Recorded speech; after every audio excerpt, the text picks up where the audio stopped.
Hoje todo mundo está com inteligência artificial, todo mundo está fazendo transcrição. Todo mundo. Né? Então você tem um registro formalizado de toda a conversa que aconteceu na reunião. O empregador tem acesso ao conteúdo de e-mail corporativo que o funcionário usa? Um escritório hoje que tem armazenamento de dados corporativos dentro de um servidor local, ele não tem rastreabilidade nenhuma.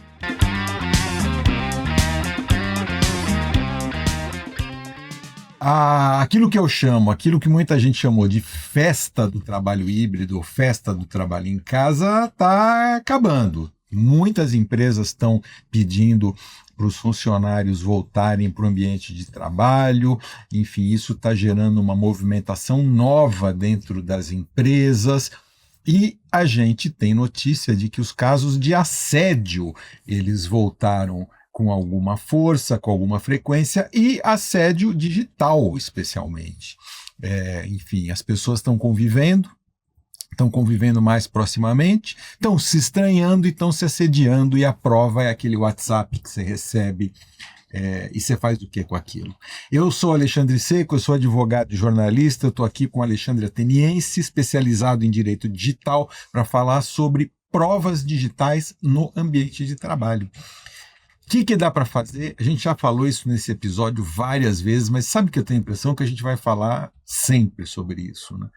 Porque a bendita tela do smartphone é importante, é uma prova. Você já explicou em outro episódio que dentro do contexto ela é válida como prova.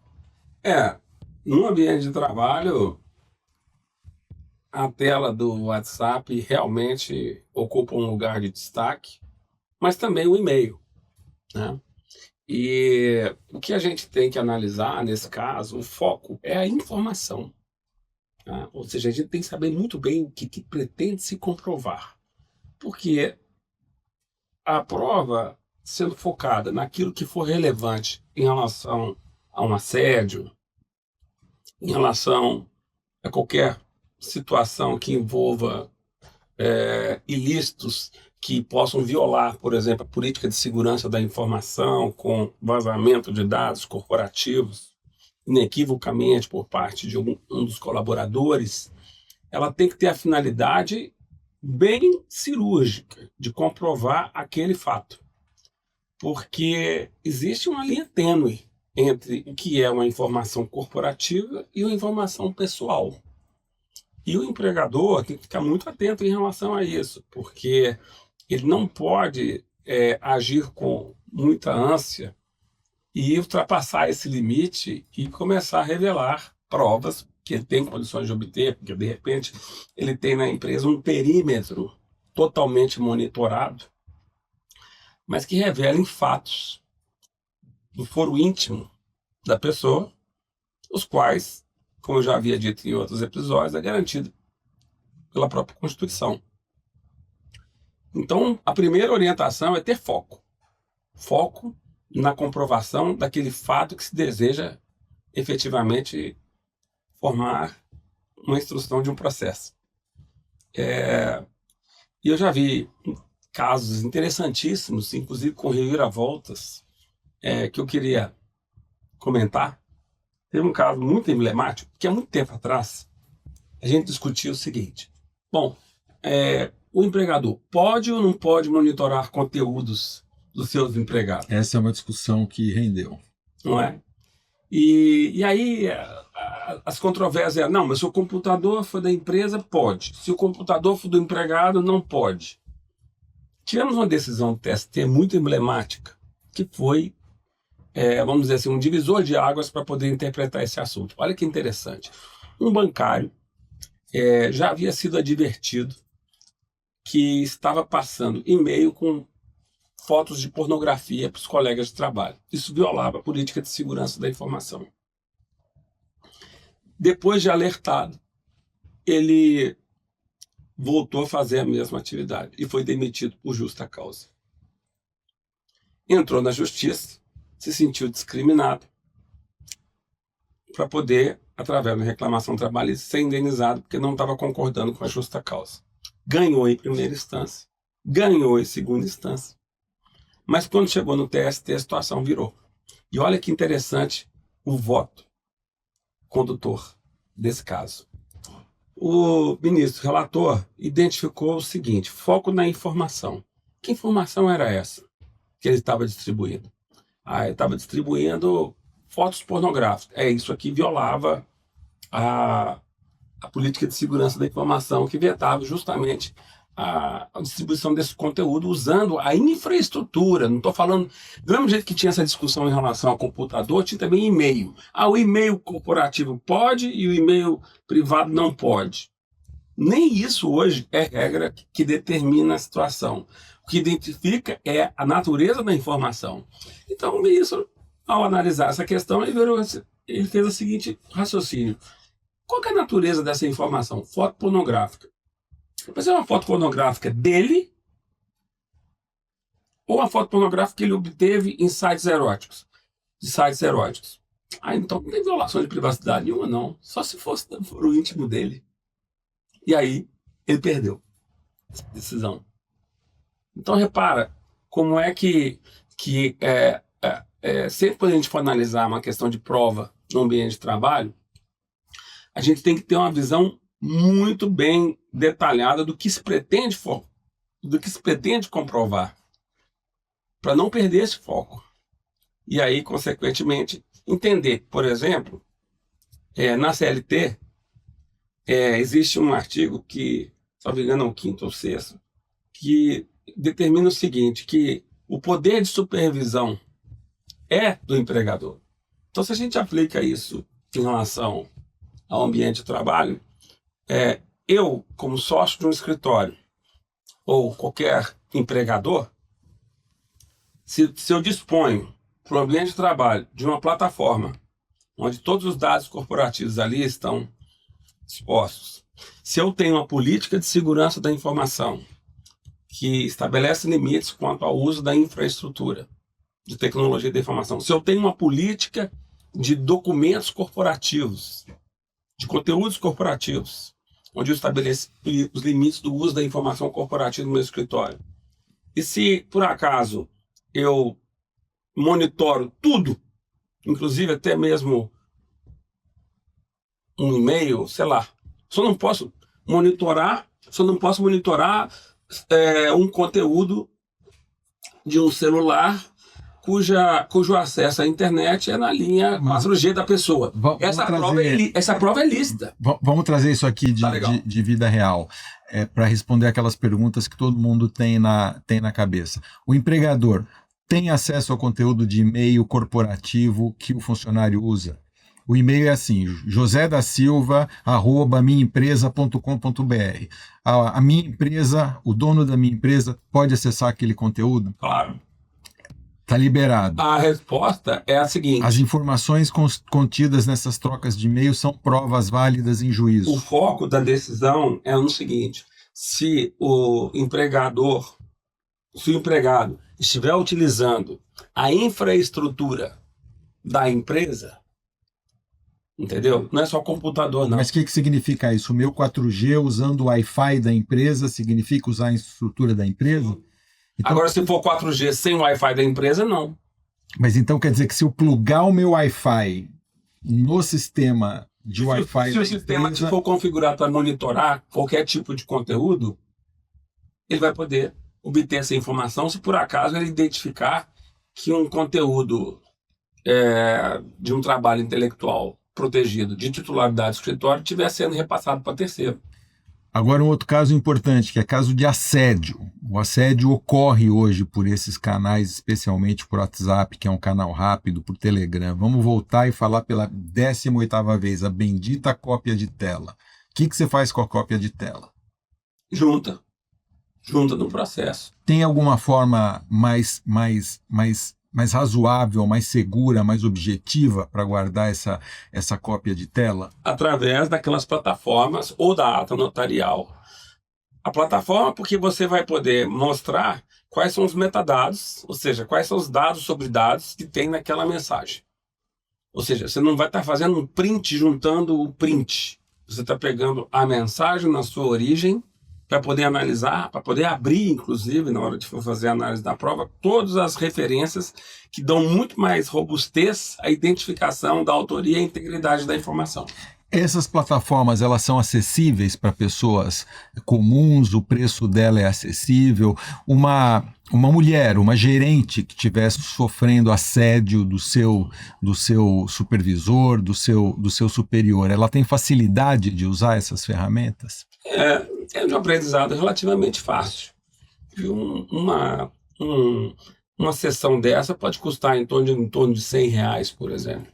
Por exemplo, ela recebe uma mensagem qualquer de assédio pelo WhatsApp, ela vai logar o WhatsApp dela pelo desktop, pelo computador. Pelo WhatsApp web. Vai entrar nessa plataforma e ali ela vai fazer o registro de navegação. Exato. A gente quero lembrar um episódio no qual a gente explica isso detalhadamente, o uso dessas ferramentas, que substituem as atas notariais, inclusive, que foi um outro assunto que a gente abordou. Vai lá. No teu canal preferido tem um episódio sobre isso. Hoje aqui o assunto é de fato prova digital em justiça do trabalho. Eu acho que essa questão de caixa postal de e-mail, tela de vídeo, de mensagem de WhatsApp e o e-mail propriamente são as questões mais comuns em direito do trabalho. Não? Eu vou um pouco além. Audiogravações de reuniões online. Por exemplo, hoje todo mundo está em inteligência artificial, todo mundo está fazendo transcrição. Todo mundo. Né? Então você tem um registro formalizado de toda a conversa que aconteceu na reunião. Outro ponto, geolocalização de celulares. Importantíssimo.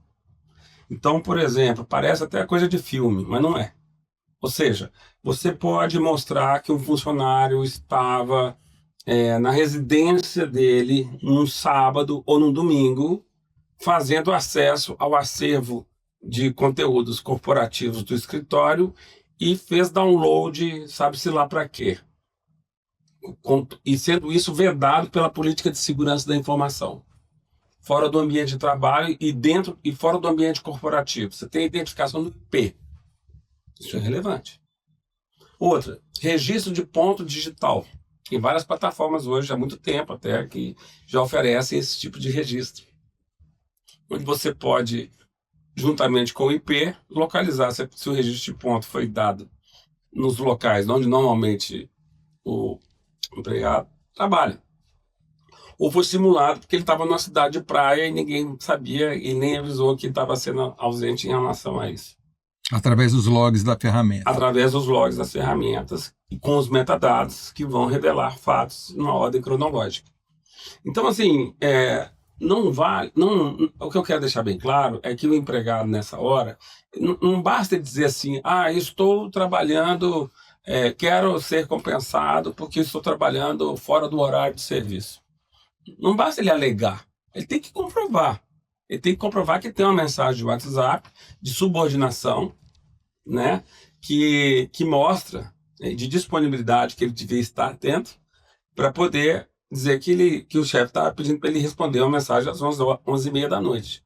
Mas e receber uma mensagem sem nenhuma instrução específica? Necessariamente não. Até porque se eu tiver que fazer algo parecido, já colocar o seguinte, não precisa me responder agora.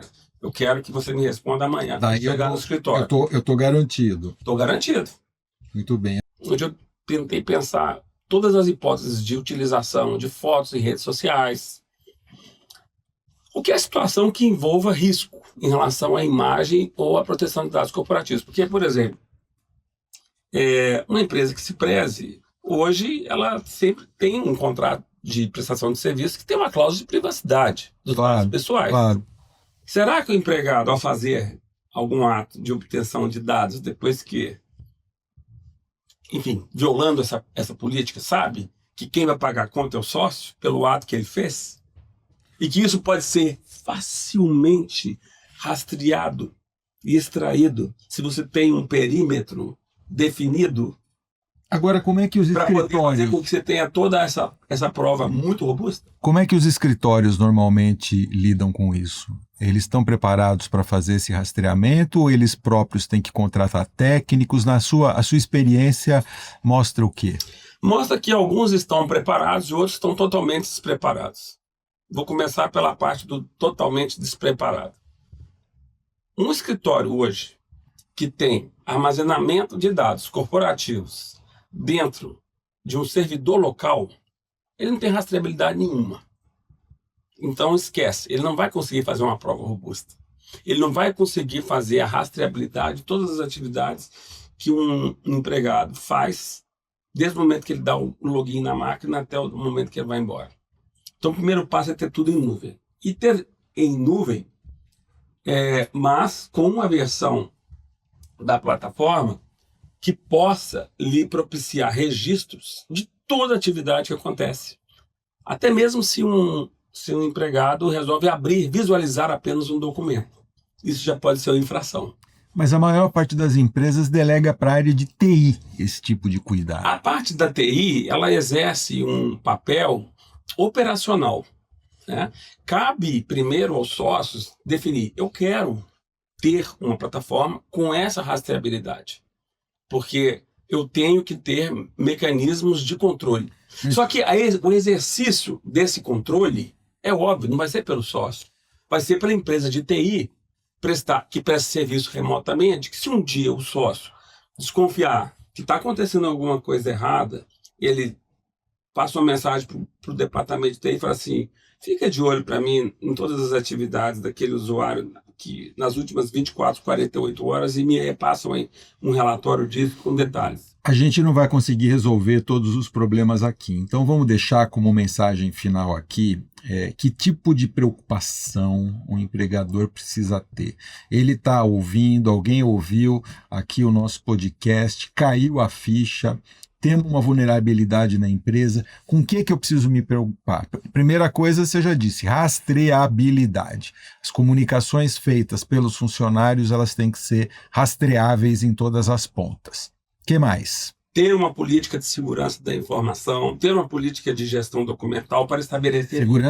Segurança da informação é uma política para prevenir vazamento de dados, especialmente, e guarda de dados de forma adequada. Não só guarda, utilização do dado corporativo, vai além da guarda. Guarda é só utilização do dado corporativo. É apenas uma das hipóteses de utilização. Quer dizer, que se um funcionário meu vazar uma informação e eu não tiver rastreabilidade, eu eventualmente não tenho como responsabilizá-lo por esse vazamento. Exatamente. Então eu preciso ter rastreabilidade. Registros eletrônicos confessam. Né? Então, tem uma política de inteligência artificial, que agora é o grande problema do momento. Né? Agora, além disso, guardar tudo com segurança. Então, identificou que teve alguma irregularidade que viole essas políticas, imediatamente preserva essa prova de forma digital, seja ata notarial, seja através das plataformas de preservação online das provas. Isso é fundamental. Então faça backup, capture a tela, mas com aquela navegação que a gente já explicou em outros capítulos, em outros episódios. E mais importante, não manipula a prova, porque isso tudo vai deixar vestígio. Ou seja, não adianta enfeitar a prova. Muitas vezes, na ânsia de querer fazer uma prova robusta, existe um deslize muito grave, que é tentar montar uma história com base em provas manipuladas. Isso pode ser um tiro no pé. Mas aí a gente está falando de um mundo, um mundo... Mas acontece. Mas é uma cabeça, aí você está falando numa cabeça criminosa também, né? Assim, a nossa preocupação aqui, ela vai no limite aqui da legalidade Vou trazer essa interpretação. Que é óbvio que existe isso, não estou dizendo que não. Tudo bem, mas eu vou te trazer essa colocação de uma outra forma. Cabe ao empregador ser um hacker do bem. Tá? O que é um hacker? Um hacker é aquela pessoa que consegue acessar conteúdos que o cidadão médio não consegue. Em termos gerais, é isso. Então, se ele for um hacker do bem, ou seja, se ele quiser fazer obtenção de uma prova após o monitoramento do empregado, ele vai ter um hacker do bem se ele coleta a prova só daquilo que é violação do ambiente corporativo. Agora, ele vai ser um hacker do mal se ele buscar uma informação de um conteúdo privado. Então, por exemplo, o meu funcionário pode falar mal de mim? Pode. Ele pode falar mal de mim usando a infraestrutura do escritório? Pode. Eu posso fazer prova disso contra ele? Não posso. Então é assim, não bisbilhote a vida do seu funcionário, certo? Se você tiver um indício da ocorrência, de que um crime foi cometido, de que uma ilegalidade foi cometida. Vou te falar uma coisa muito interessante. Algumas vezes eu fui procurado por alguns clientes que tomaram ciência de informações que vão totalmente contra o que seria previsto dentro das políticas de segurança da informação. Mas algumas vezes eles nem têm essas políticas. Mas está manifestamente demonstrado o fato de ter tido um vazamento de dados, por exemplo. É mais fácil ou é mais conveniente, às vezes, eu uso um termo muito interessante, enterrar o defunto com dignidade. Ou seja, você demite o funcionário, mas sem revelar que está demitindo porque você conseguiu obter aquela prova através de um acesso num e-mail pessoal dele. É mais fácil, é mais seguro do que bancar o risco de ter um efeito reverso. Tá dado o recado. É isso aí. A gente falou hoje sobre provas digitais, especificamente no ambiente de trabalho, no direito trabalhista. A gente volta para falar de prova no ambiente criminal, penal. É isso aí. Até a próxima. Valeu, Alexandre.